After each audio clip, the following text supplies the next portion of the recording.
अगली बार जब आप सड़क पर किसी भिखारी को भीख मांगते हुए देखें, जरा ध्यान दीजिए। आंध्र प्रदेश में बच्चों को यह बेगिंग गैंग्स लगभग 300 रुपए पर डे रेंट पर लेते थे और 8 महीने के बच्चों को स्लीपिंग पिल्स दी जाती थी, इन्हें सेडेटेड रखने के लिए, ताकि वह पूरे दिन शांत रहे। चेन्नई में एक बेगिंग रैकेट पकड़ा गया, जहां पर महिलाओं को हिंदू सैफरन कपड़े पहनाकर मंदिरों के सामने भीख मांगने को कहा जाता था और फिर यही महिलाएं कॉस्ट्यूम स्विच करके मस्जिदों के सामने भीख मांगती थी। मुस्लिम बुर्का पहनकर यह एक highly organised sophisticated criminal network है, जिसे हम बेगर माफिया कहते हैं। देश में 4 लाख से ज्यादा भिखारी हैं, जिनमें से 21% 12वीं पास हैं। सेंसस में पाया गया कि 3000 से ज्यादा तो ऐसे भिखारी हैं जिनके पास एक डिप्लोमा या डिग्री है। एक भिखारी एक दिन में इतने पैसे कमा लेता है, आप भी जानकर हैरान रह जाएंगे। नमस्कार दोस्तों, साल 2022 की बात है। एक daily veg labourer Suresh Manjhi काम की तलाश में बिहार से कानपुर आया था।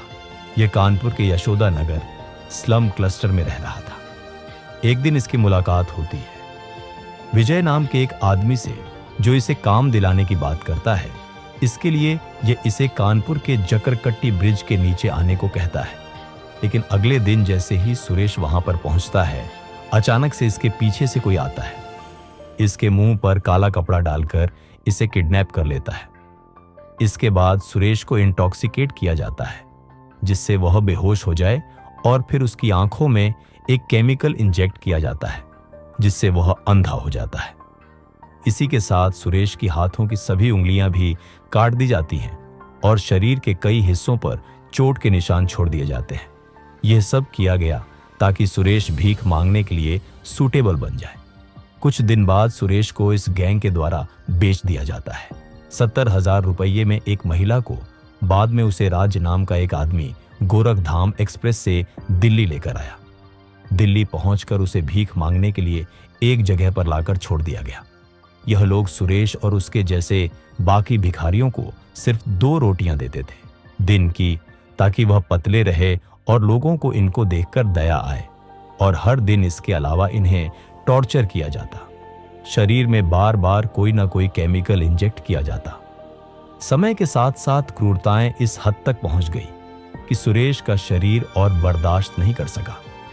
उसे इन्फेक्शन हो गया। उसकी हालत इतनी खराब हो गई कि वो पैसे के लिए भीख मांगने भी बाहर नहीं निकल सकता।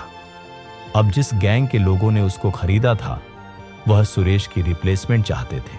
सुरेश की खराब हेल्थ को देखकर राज ने सुरेश को विजय के साथ कानपुर वापस भेज दिया। लेकिन कानपुर में भी जबरदस्ती उससे भीख मंगवाने का काम जारी रखा गया। सुरेश को सुबह से लेकर शाम तक बिना ब्रेक के शहर के मेना चौराहों पर खड़ा रहना पड़ता। भीख मांगने के लिए जो भी भीख मांगकर पैसा वह कलेक्ट करता। दिन के अंत में उसके किडनैपर्स सारा पैसा जब्त कर लेते। कुछ महीनों बाद जब सुरेश की हालत और बिगड़ गई, तो उसके किडनैपर्स उसे डंप करके चले गए। उसके बाद जैसे तैसे करके सुरेश अपने घर पहुंच पाया और उसकी हालत इतनी खराब थी कि उसके परिवार के लोग भी उसे पहचान ना सके। ये कोई इमेजिनरी कहानी नहीं है दोस्तों। हालांकि कहानी को दोहराते वक्त AI वीडियोस का इस्तेमाल किया गया आपको इस कहानी को दिखाने के लिए, लेकिन यह सच में हुआ है। यहां स्क्रीन पर आप सुरेश के असली फोटोज देख सकते हैं। बाद में एक लोकल MLA ने इनकी परिवार की मदद करी कंप्लेंट कराने में, जिसकी वजह से यह खबर पब्लिक में आ पाई। साथ ले जाकर उसका हाथ पैर तोड़ा गया। भीख मंगवाने का मामला सामने आया।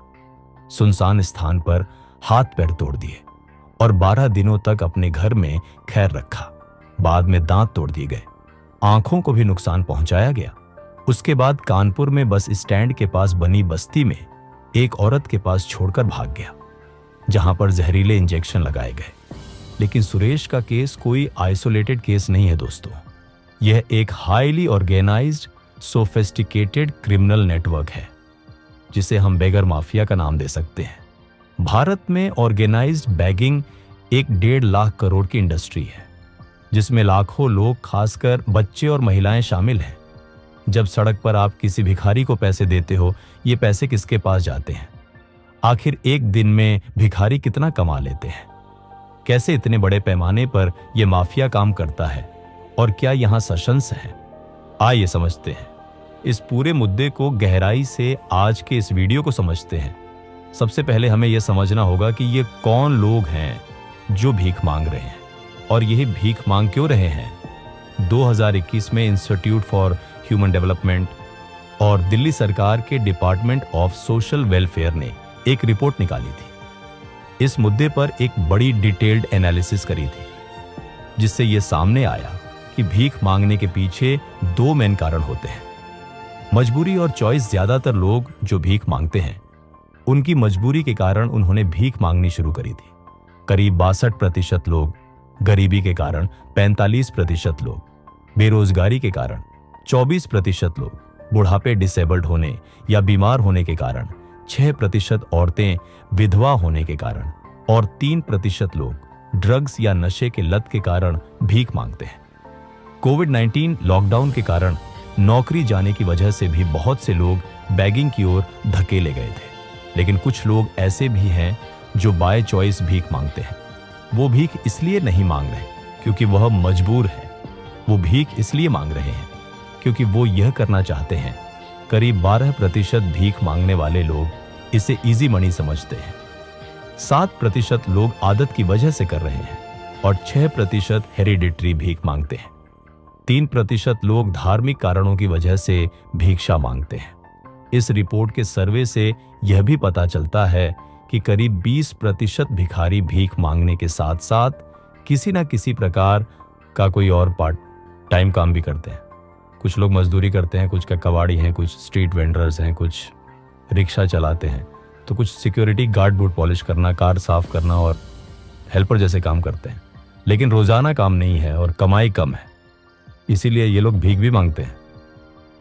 अब जब बात इनकी कमाई पर आती है तो रिपोर्ट कहती है 12% लोग रोज के 100 रुपये से भी कम कमा पाते हैं। 33% लोग रोज 100 से 200 रुपये के बीच कमाते हैं। 22% लोग ऐसे हैं जो 200 से 400 के बीच कमाते हैं और केवल 1% भिखारी ही ऐसे हैं जो 400 से ज्यादा कमा पाते हैं। एक दिन के अगर आप ये भी मान लो कि ये लोग हर रोज भीख मांगते हैं तो भी इनमें से मेजॉरिटी लोगों की मंथली कमाई 30,000 से ज्यादा की नहीं होती। इसे दिल्ली में एक अनस्किल्ड मजदूर की ऑफिशियल मिनिमम वेज से कंपेयर करो जो होती है 15 रुपए 98 पैसे पर मंथ। इतनी कम कमाई और अब सोचकर देखो, इनमें से कई सारे लोग तो ऐसे हैं जो किसी ना किसी माफिया का शिकार हैं, तो जो पैसा ये कमा रहे हैं वो खुद के लिए भी नहीं रख पाते। दिन खत्म होने के बाद इन्हें अपना सारा पैसा अपने गैंग लीडर को देना होता है। इस पूरे माफिया ऑपरेशन को वैसे समझने के लिए पहले हमें यह समझना होगा कि इन लोगों को रिक्रूट कैसे किया जाता है। ऑर्गेनाइज्ड बैगिंग रिंग्स सबसे कमजोर लोगों को अपना टारगेट बनाते हैं। इनके प्राइम टारगेट्स होते हैं बच्चे। बहुत से बच्चों को किडनैप किया जाता है, उनकी ट्रैफिकिंग करी जाती है और यहां तक कि गरीब परिवारों को झूठे वादे करके उनके बच्चों को माफिया को बेच भी दिया जाता है। इंडिया में हर साल अप्रॉक्सीमेटली 60,000 बच्चे गायब होते हैं और इसमें से बड़ी संख्या के बच्चों को जबरदस्ती बैगिंग के काम में लगाया जाता है। कुछ गैंग्स तो अक्सर बच्चों को रेंट पर भी ले लेते हैं उनसे भीख मंगवाने के लिए। डेस्परेट गरीब पेरेंट्स जिनके पास और कोई कमाई का जरिया नहीं बच जाता, वो अपने बच्चों को रेंट पे दे भी देते हैं कुछ पैसों के बदले। मेरा बच्चा ये बाबला रे। अरे ये लम्मा, ये बच्चे का क्या गुड़गुड़ चालू है तुम लोग का? अरे इसको कितना बार बोली मैं, ऐसा साउथ का स्टार माफिक मोटा बच्चा लेकर घूमेगा तो कौन पैसा देगा?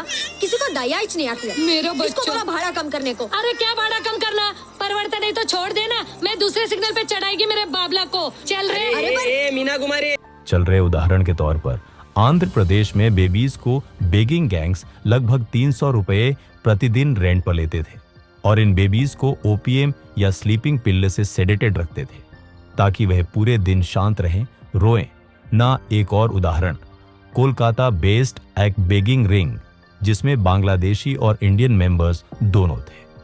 8 साल तक छोटे लड़कों को रूरल एरिया से किडनैप करके उन्हें ट्रेन्स और स्टेशंस पर भीख मंगवाते थे। एक केस में तो इन्फेंट्स को कफ सिरप दी जाती थी ताकि उन्हें नशे में रखा जा सके। इसे ट्रैफिकिंग कहा जाता है। और इन बच्चों को एजुकेशन और बेसिक राइट्स के बारे में कभी नहीं बताया जाता। ये हैंडलर्स अक्सर बच्चों को भूखा भी रखते हैं ताकि वह दुबले पतले दिखे, रोते हुए दिखे, जिससे पब्लिक उन्हें देखकर ज्यादा सिंपैथी फील करे और ज्यादा पैसे दे। सबसे खौफनाक केसेस के बारे में मैं ज्यादा डिस्कस नहीं करूंगा क्योंकि बहुत ही डिस्टर्बिंग डिटेल्स हैं। जो सुरेश की कहानी में हुआ, सुरेश के साथ किया गया, वही अक्सर कुछ गैंग मेंबर्स बच्चों के साथ भी करते हैं। बैगिंग माफिया भीख मांगने को एक बिजनेस की तरह चलाता है। ज्यादा से ज्यादा पैसे इकट्ठे करना और भिखारियों पर कंट्रोल बनाए रखना। अलग अलग तरीकों से यहां पर टेरिटोरियल कंट्रोल भी देखने को मिलता है। जो गैंग्स होते हैं वह अपना अलग अलग एरिया बांट लेते हैं और गैंग्स ये भी जानते हैं कि सबसे ज्यादा पैसे कौन से एरियाज में मिलेंगे। मंदिर के पास, मस्जिद के पास, ट्रेन स्टेशंस पर, बस स्टैंड्स पर, जहां जहां ज्यादा लोगों की भीख देखने को मिलती है। दोस्तों, पता ही नहीं चला वीडियो कब लंबा हो गया। अगला पार्ट देखना है तो डिस्क्रिप्शन में लिंक दिया है, क्लिक करो और देख के ही जाना, वरना नींद नहीं आएगी। और हां, अगर वीडियो पसंद आया हो तो लाइक करो, कमेंट करो और सब्सक्राइब करना मत भूलना, नहीं तो हम सैड हो जाएंगे। मिलते हैं अगले वीडियो में, तब तक के लिए धन्यवाद जी। और एक वर्चुअल झप्पी भी ले लो।